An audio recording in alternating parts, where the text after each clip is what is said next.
uh, suppressed giggling, then a full laugh that bubbles up from somewhere low and warm, then a long, steadying breath. Okay, okay. I am trying to be professional right now. I really am. But the energy that is coming through for you today, Virgo, is so human, so ordinary, so completely devoid of lightning bolts and divine storms and ancestral visitations that I honestly feel like I am gossiping with you over a latte rather than delivering a cosmic message. And maybe that is exactly what you need. Maybe you are tired of the universe screaming at you. Maybe what you need is the universe leaning over the cafe table, covering its mouth with its hand, and whispering, "You do realize what they are saying about you, right?" Because they are talking. Oh, they are talking. And it is not what you think. They are not plotting against you. They are not analyzing your trauma. They are not debating whether you are ready for love or abundance or enlightenment.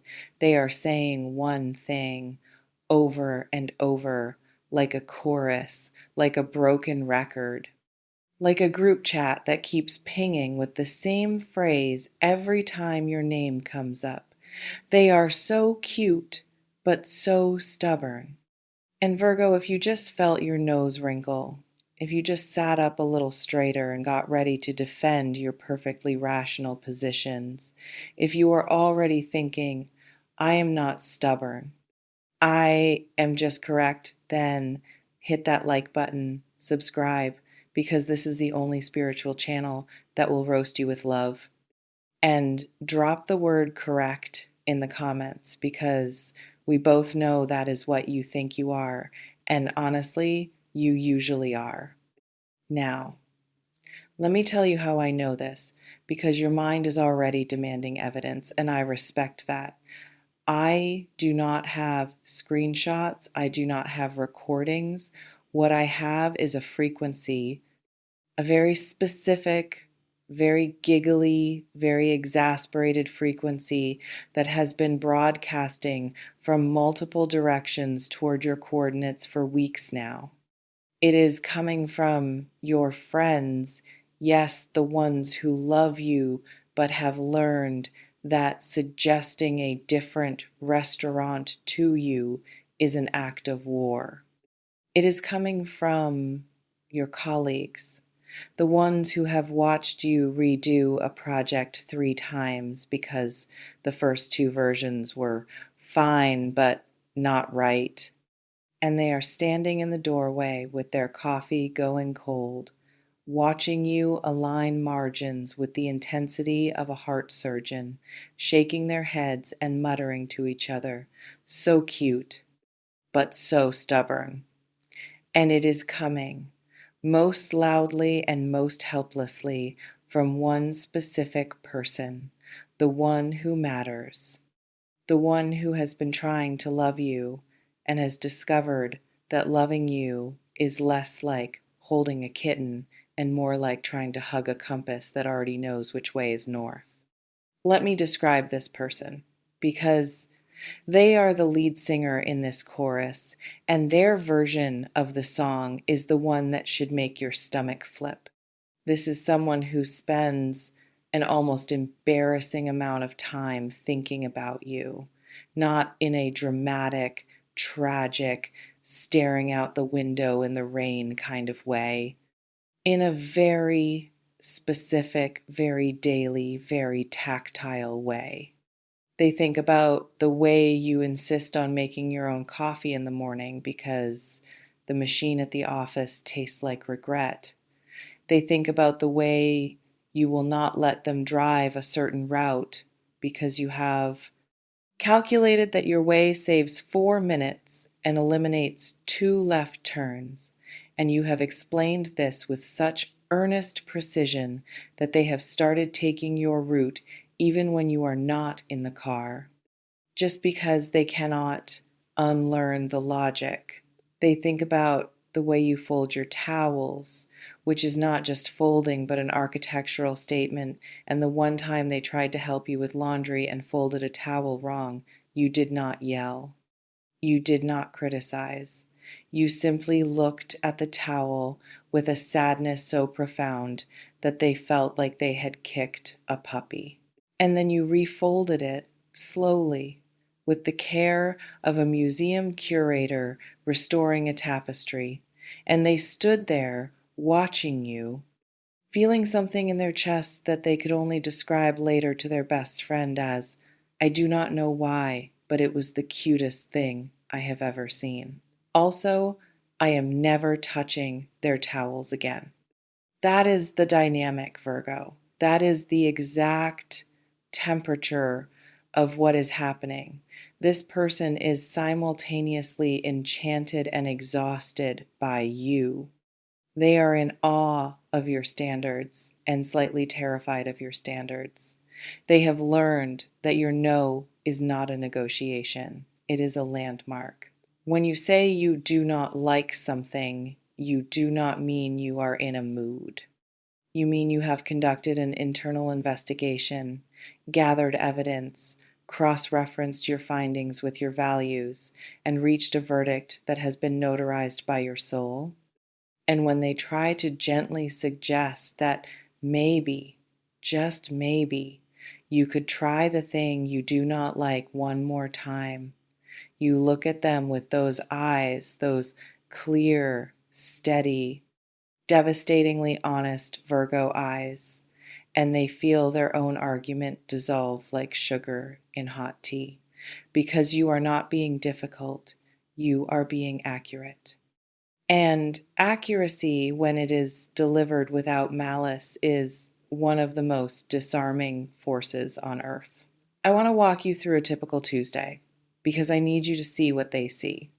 I need you to understand how your ordinary behavior registers in the heart of someone who is trying to figure out why they cannot stop thinking about you. The morning begins with a text. They send you something simple, a meme, a question about your day, a photograph of a dog that looks like it is judging its owner, and you respond, but not immediately.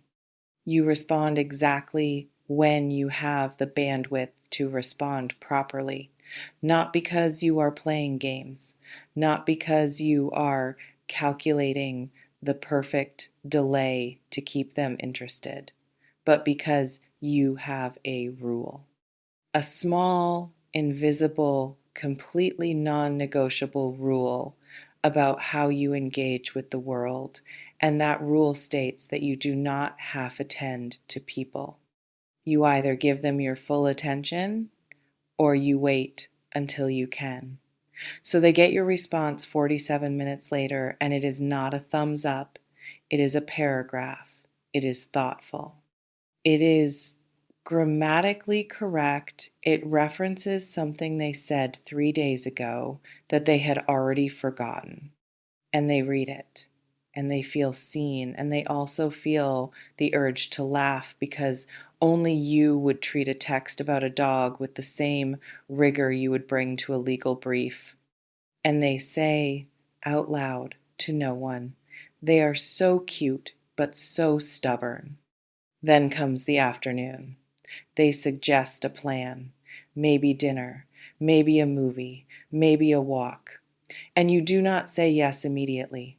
You ask questions. Where exactly? What time? How long? What is the temperature forecast? Have they checked the reviews? Is there a backup plan if it rains? And they feel their patience thinning just a fraction because other people just say yes. Other people just go with the flow. Other people are easy. But then they look at your face or they read your text and they realize that you are not trying to be difficult. You are trying to be prepared. You are trying to ensure that the experience, if it happens, will be good, not just fine, good. And something in them softens. because they have been with people who say yes to everything and then complain the whole time. They have been with people who claim to be easygoing but are actually just uncommitted, who will agree to any plan and then ruin it with their passive displeasure. Your stubbornness about the details is actually a promise. It is a promise that if you show up, you will be fully there, that you have already done the work of making sure the container is worthy of the time you are both about to pour into it. And that promise, they are realizing, is rarer than gold. But the real moment, the moment that broke them, happened last week.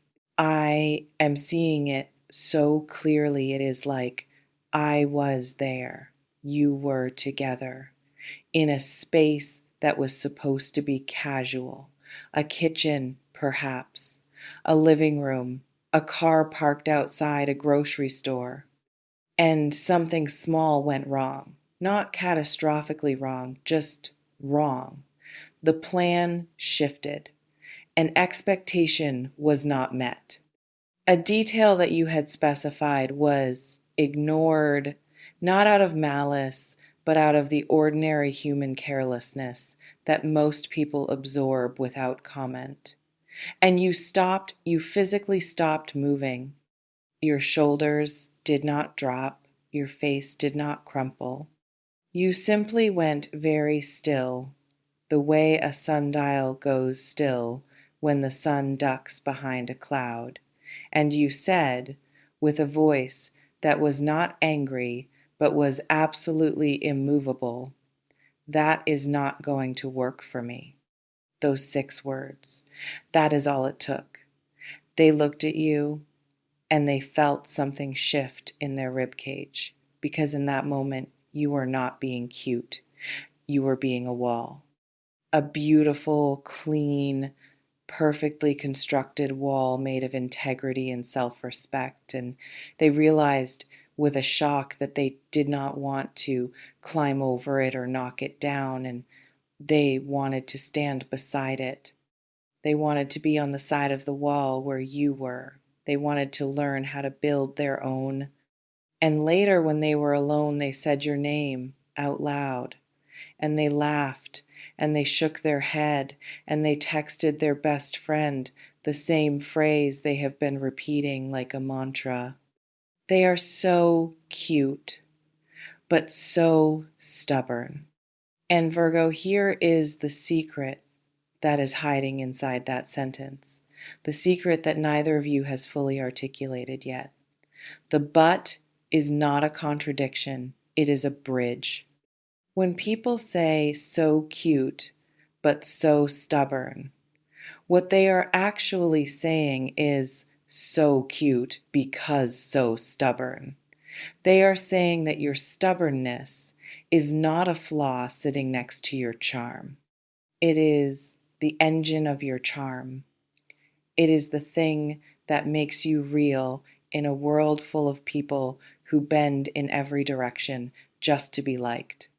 Your stubbornness is your spine, and your spine is what allows you to stand tall enough to be seen.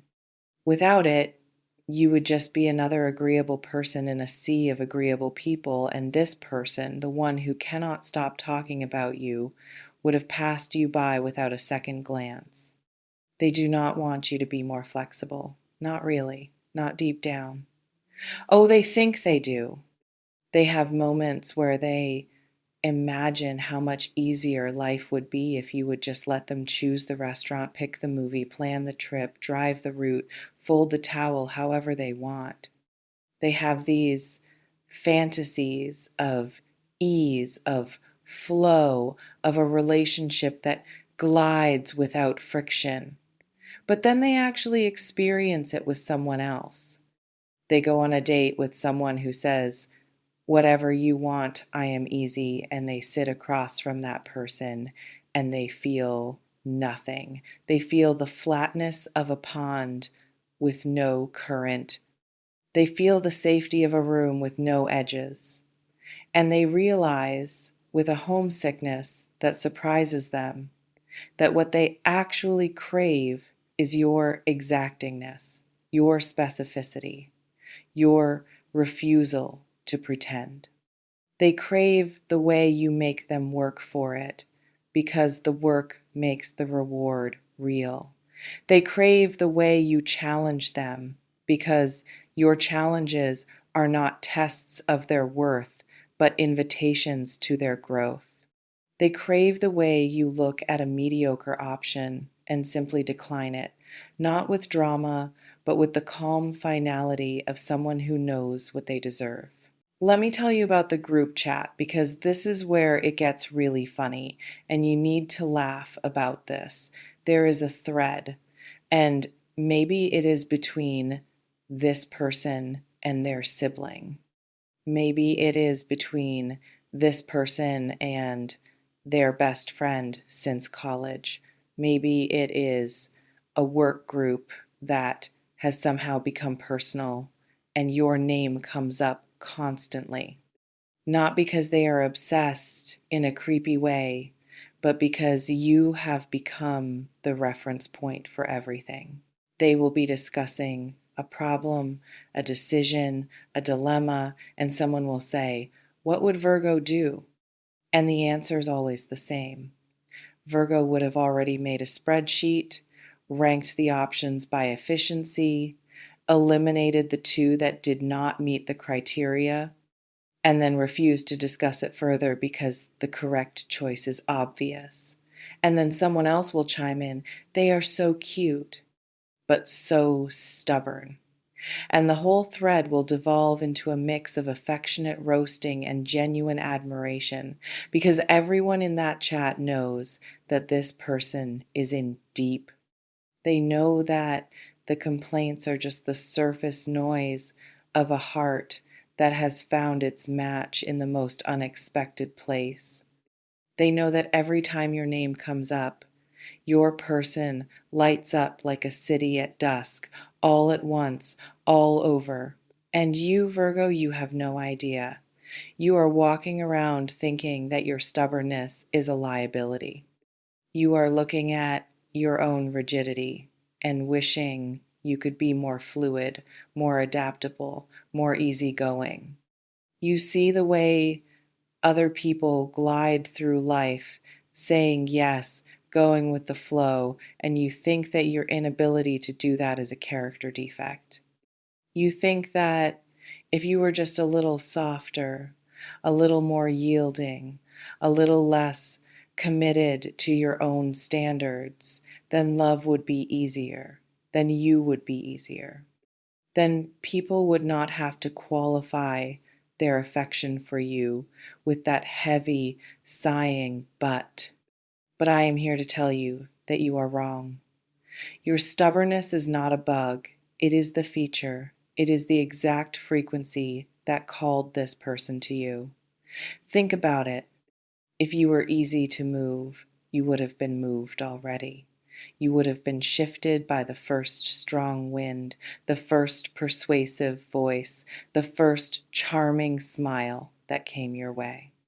You would be in a completely different life right now, one that looks convenient on the outside but feels like a poorly fitted shoe on the inside. Your stubbornness has been protecting you. It has been filtering out the people who only wanted you when you were convenient. It has been preserving your energy for someone who actually has the stamina to meet you where you are. And that someone has arrived. They have found you. And instead of being repelled by your walls, they are standing outside them with a picnic basket and a blueprint, trying to figure out how to build a door. I want to describe the exact way they look at you when you are being particularly impossible, because it is the look that should tell you everything. You are doing something that drives them crazy. Maybe you are reorganizing a drawer they just organized because your system is different. Maybe you are refusing to eat at a place they love because one time, 3 years ago, the service was slow and you have maintained a boycott with the discipline of a diplomat enforcing sanctions.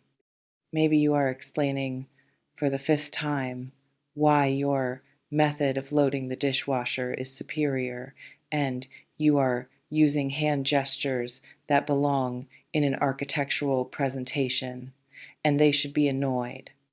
Any reasonable person would be annoyed, but they are not looking at you with annoyance.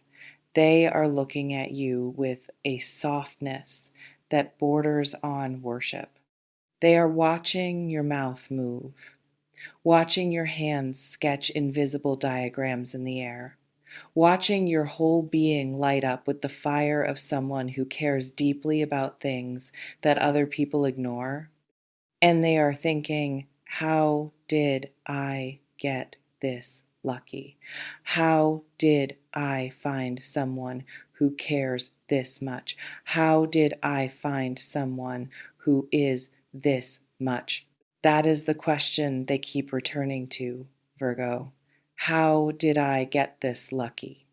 Because they have been with people who were easy. They have been with people who said yes to everything and meant nothing. They have been with people whose flexibility was actually emptiness, whose adaptability was actually absence. And they are discovering through the sheer unyielding reality of you that what they thought was love before was just convenience wearing a costume. Real love, they are learning, has edges. Real love has opinions. Real love shows up with a checklist and a standard and a willingness to walk away if the standard is not met. Real love is stubborn, and they have never felt safer than they do inside the fortress of your stubbornness, because they know that if you are this committed to the correct way to fold a towel, you will be absolutely unshakable in your commitment to them. Now, I need to address the part of you that is afraid, because beneath the competence and the standards and the perfectly organized defenses, there is a part of you that is terrified your stubbornness will eventually push them away, that one day they will reach their limit, that the but in their sentence will become a so, as in they are so cute. So I put up with their stubbornness. And then eventually the so will turn into despite, and then into used to, and then into silence. You have been waiting for the other shoe to drop. You have been bracing for the moment when your standards become too much, when your specificity becomes exhausting, when your refusal to bend finally breaks the thing you are trying to hold. And Virgo, I need you to hear this with every cell of your being. The right person does not leave because you are too much. The right person leaves because they were never enough to hold you.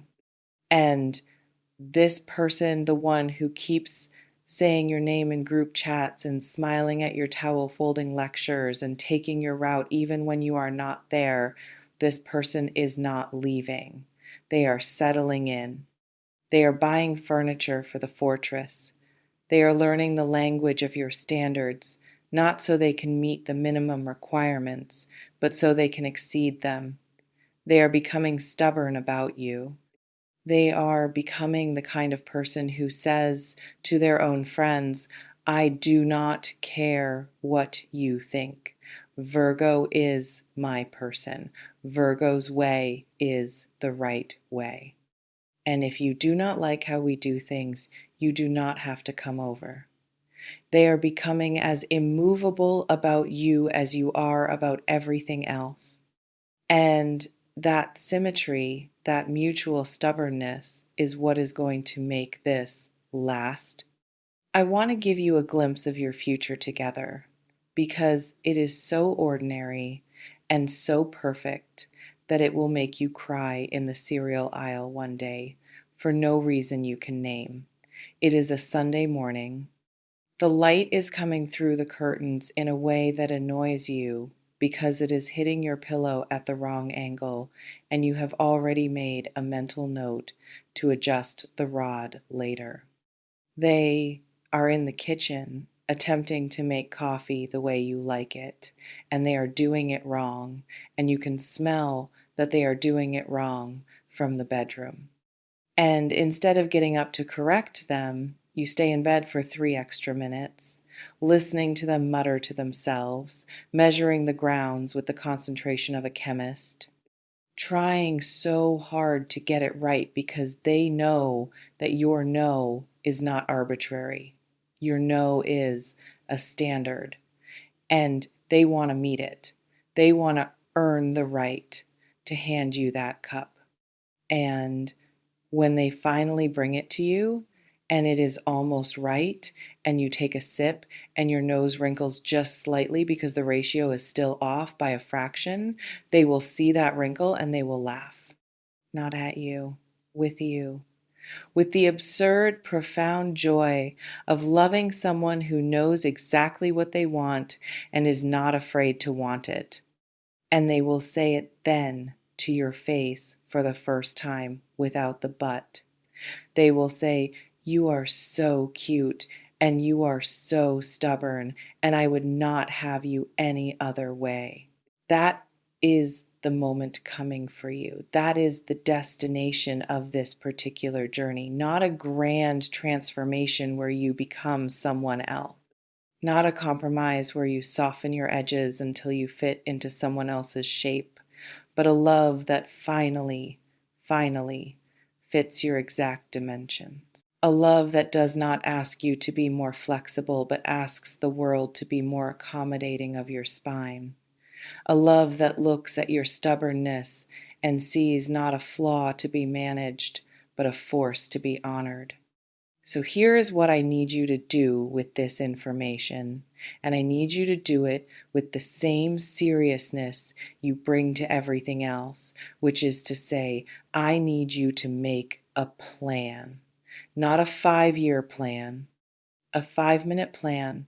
The next time you see them, or the next time they text you, or the next time you feel that familiar urge to apologize for being difficult, I want you to stop.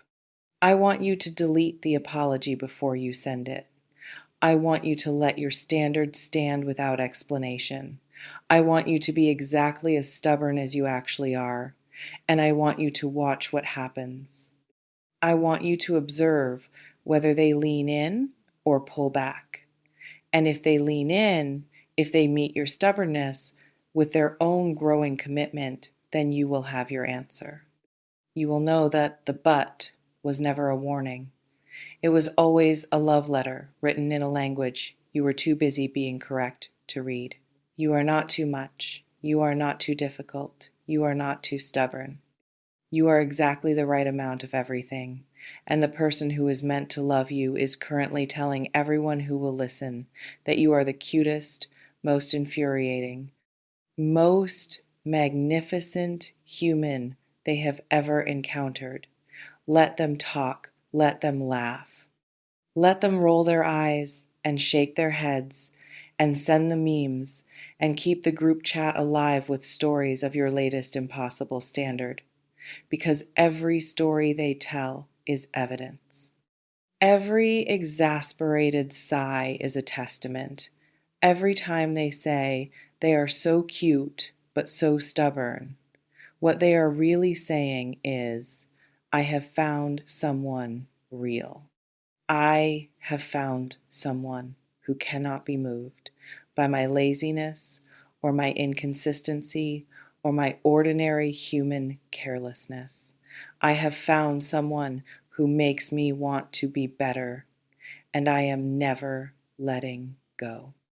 Go now. Be exactly who you are. Organize the drawer. Fix the pillow angle.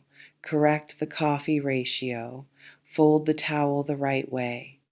And when they look at you with that mixture of disbelief and devotion, smile. Not the polite smile, the real one. The one that says, I know exactly what I am doing, and I know that you love it. Now, if you will excuse me, I have to go redo my own laundry. You have inspired me, and honestly, I am grinning just picturing your face right now. Be impossible, Virgo. Be adorable. Be absolutely, unapologetically, immovably yourself, the world, and the person who cannot stop talking about you would not have it any other way.